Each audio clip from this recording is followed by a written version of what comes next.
Hey, good afternoon. It is she's a brutally cold one here in northern Alberta. It's about minus 26, but the wind is. In fact, I was walking back to the house like about an hour ago to have lunch. And when I got to the opening between the shed and the trees, I instantly got a headache. It blew right here, boom, like an instant brain freeze. So she's inside the shop day. We got lots of tanks to build. Not much more figuring out to do, but I thought for those interested in molasses, so one thing we've encountered since we've been getting all our IBC totes, we get them, they come from everywhere, all different sorts of restaurants and things like that, all different manufacturers, and they all had all different sorts of food grade products in them. So you end up with all different fittings. So now every tank has a valve. Now some have national pipe 2-inch, some have what's called a buttress fitting, and I believe it's 2-inch. Some have thread and a cam lock adapter. Some have just cam locks. And I believe a guy come yesterday and he said he had a third option and he didn't even know what threads they were. I don't know if that's true or not, but what I found worked best.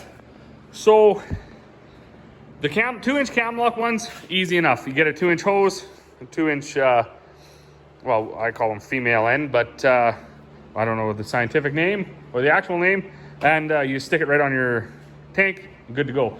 This is a 2-inch coupler, national pipe, with a 2-inch threaded metal fitting out the back. And what I did, because this is a 2.5-inch ID hose just off an air seeder, is I wrapped some tape around the inside and then boom, you can hose clamp it on there. And now when it comes to the buttress style ones, there's adapters like this. So you can see actually in there, that's quite a wide and a thick thread. This had a 1-inch threaded national pipe opening, so I put this 1-inch cam lock. This one had a 3/4-inch threaded piece on it. I just stuck it on this hose. You know, something like this you could use if you're going to fill pails or something. And all of those fittings are actually kind of expensive, really. They're like, depending on where you find them on Amazon or whatever. So Corey got this bag just of assorted 2-inch buttress fittings down to a 1-inch national pipe. Now, brings me to my next point, or I guess my next thing about the molasses.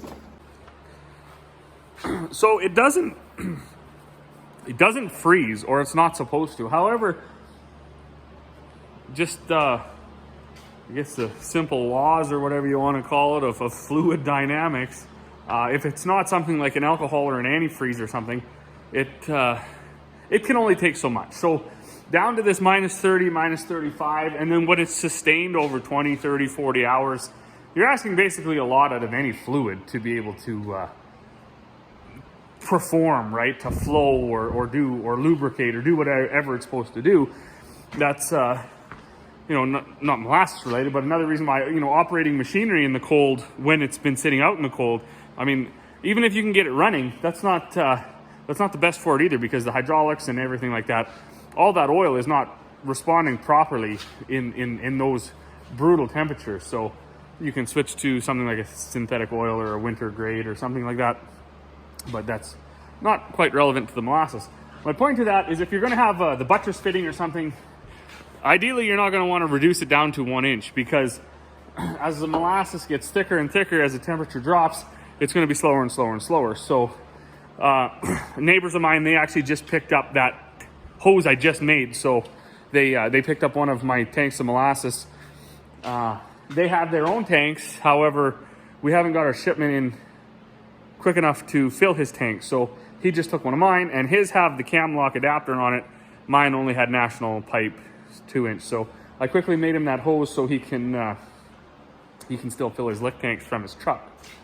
But yeah, back to that molasses. I'm going to put a picture up. I did this before on our Facebook page.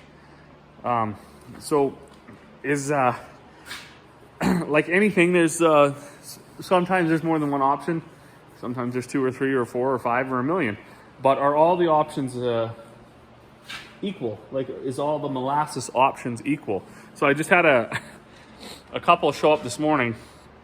They had brought back one of my totes that they had got from me empty, and they brought back a tote they had got from a different supplier of the molasses, and it's not the same molasses that I sell. So this side-by-side picture will show why it's good to do your research. If you're up in northern Alberta or a climate that is susceptible to below zero temperatures, one of the important questions you're going to want to ask is, does this stuff freeze?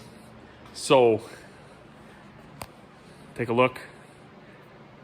One of these products freezes, one of these products doesn't.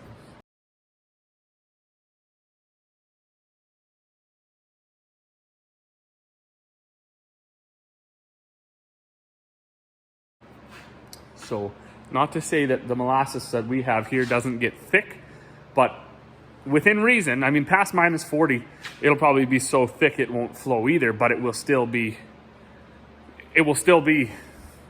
in liquid form, I guess.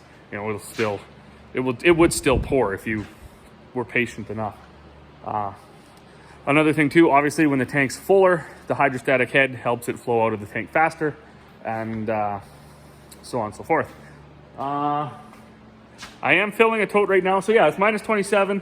The wind is blowing. It's just absolutely brutal on the ears, and yeah, we're still pumping molasses. So I'm gonna go out and I'm gonna check on my molasses tote that's filling, because I don't want to spill any. One thing I rigged up for tanks that I fill, if they have to stay here for quite a while, I rigged up a actually my dad built it for me, because he's kind of in charge of that stuff. I'll go and I'll show you. Whew. So I finally made it over here to my shed. So yeah, this I'll lay this out here so yeah, I can have a look before my phone dies.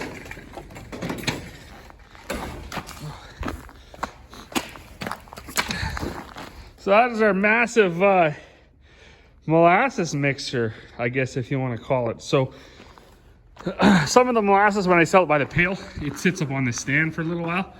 So once a week or whatever, I come over with my mixer and I just let it mix for 5-10 minutes. Keeps everything in suspension and gets it all mixed up really good. So that is an option for mixing it anyways.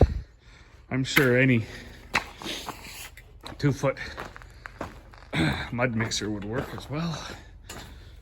But as I said, it's kind of a slow Sunday, so